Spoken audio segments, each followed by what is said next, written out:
রাজনীতিকরা তো ছিলেনই, কিন্তু এবার গোলাপের কাঁটার খোঁচা কি লাগতে চলেছে তাদের পরিবারেও?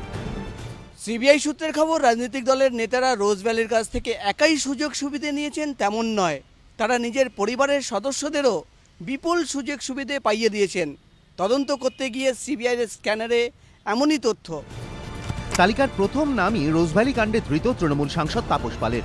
কেন্দ্রীয় গোয়েন্দা সংস্থা সূত্রে দাবি, তাপস পাল নিজে রোজভ্যালির দুটি সংস্থার ডিরেক্টর ছিলেন। তার স্ত্রী নন্দিনী পাল ছিলেন রোজভ্যালির টেলিভিশন চ্যানেলে একটি অনুষ্ঠানের প্রযোজক। মেয়ে সোহিনী পালও ছিলেন রোজভ্যালিরই আরেকটি সংস্থার এইচআর এক্সিকিউটিভ।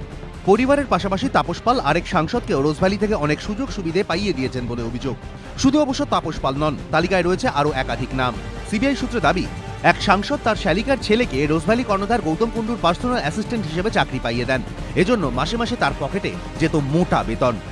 তদন্তকারীদের একাংশের আরও দাবি, তদন্ত করতে গিয়ে রোজভ্যালির সঙ্গে ক্রেতা সুরক্ষামন্ত্রী সাধন পাণ্ডের মেয়ে শ্রেয়া পাণ্ডের যোগ উঠে এসেছে। সিবিআই সূত্র খবর, যেখানেই রোজভ্যালির অফিস তৈরি হোক না কেন, সেখানকার ইন্টেরিয়র ডেকোরেশনের দায়িত্ব পেতেন সাধন পাণ্ডের মেয়ে। এ প্রসঙ্গে সাধন পাণ্ডের দাবি, আমি যদি একটা প্রফেশনাল লোক হই, আমি যদি একটা প্রফেশনাল মানুষ হই, তো আমার তো রাইট আছে বিজনেস করার।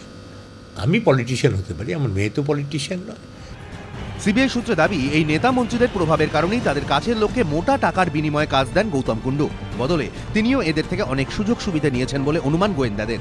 আপাতত যে নামগুলি উঠে এসেছে তাদের বিরুদ্ধে আরও তথ্য প্রমাণ জোগাড়ের কাজে ব্যস্ত গোয়েন্দারা। প্রকাশ সিনহা ও অরিত্রিক ভট্টাচার্য, এবিপি আনন্দ।